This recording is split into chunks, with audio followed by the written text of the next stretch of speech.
Right, so I'm out in the garden and I'm shooting the Horsehead Nebula with my Redcat, and hopefully it should be doing the flip soon.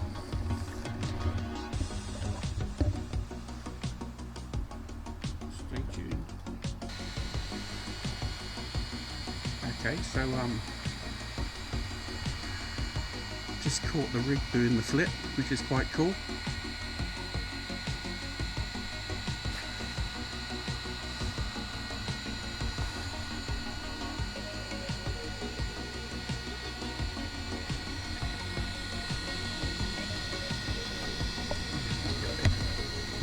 How cool is that?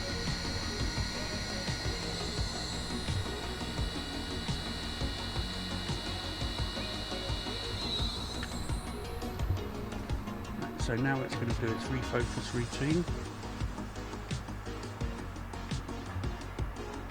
as it's lined up on the Horsehead Nebula. I'll switch back to infrared. Sorry about the shaky camera work, I was just out in the kitchen and I realised it was going to happen, so I'll come back with a tripod and then we'll talk about what's going on in a minute.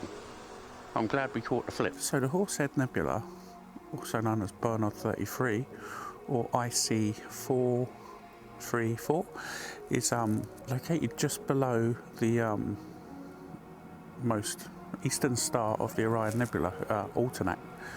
So look for that star, go down a bit, hopefully you'll find it. It took me a bit of a while, but I had trouble figuring out what the name was.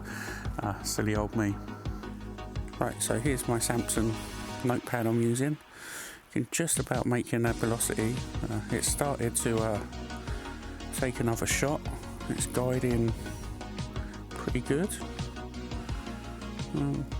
Yeah, quite happy with that. Okay, so the filter wheel, it's got an Optolong L-eXtreme, which is what I'm using on the Horsehead Nebula tonight.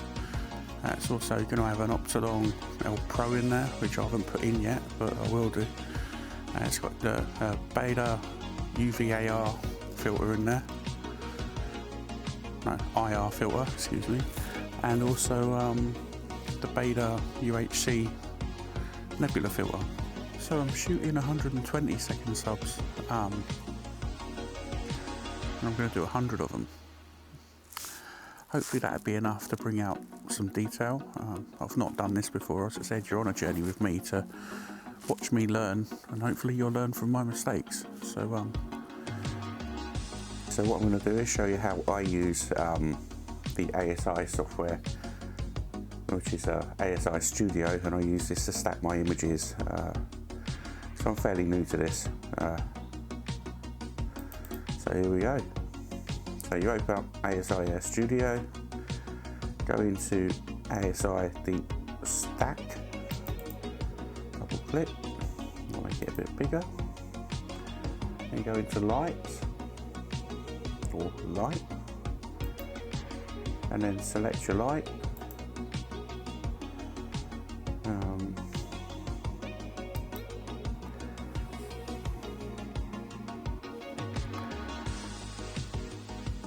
Grab that, so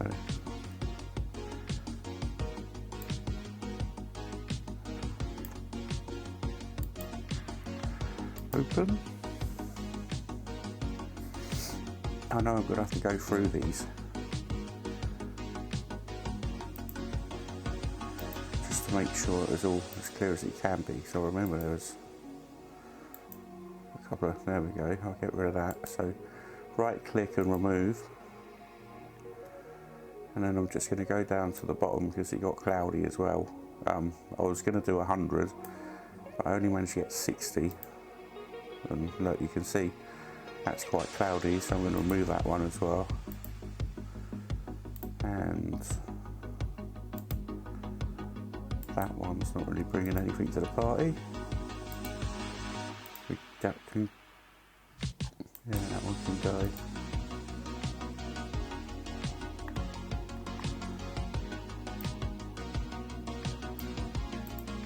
The rest of them seem okay. Right, so I'm going to add my darks now. I've got a dark library, so I'm just going to Control A, select all, open, and then just scroll down here and start to stack.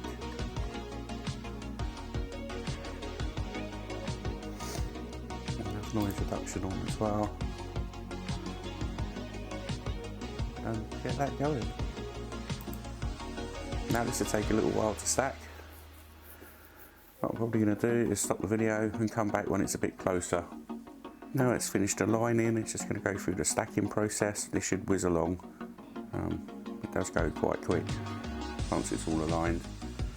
To be honest, it took no more than a couple of minutes anyway, so we'll see the final image pretty soon. I'm really excited.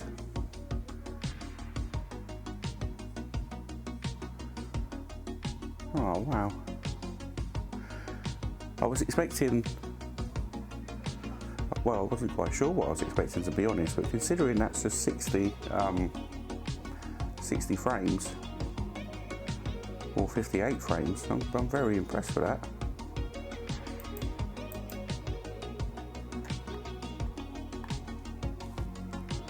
Not sure how well this is coming up on the camera, but I'll give it a little bit of saturation and stuff. And contrast.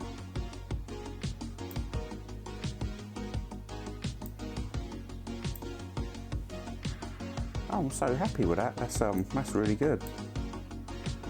I'll stick it in the video and I'll show you all later.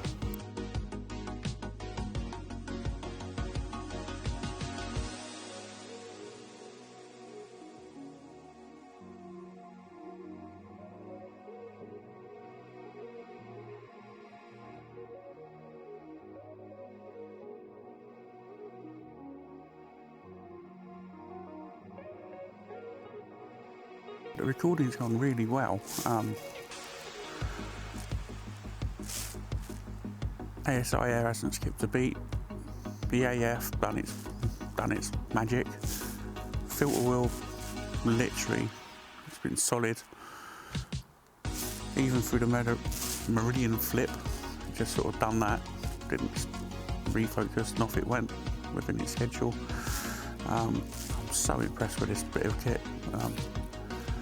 I could probably go inside and watch it from my kitchen. I've tried that, the Wi-Fi is pretty good on this setup, so I might go and do that now and have a cup of tea.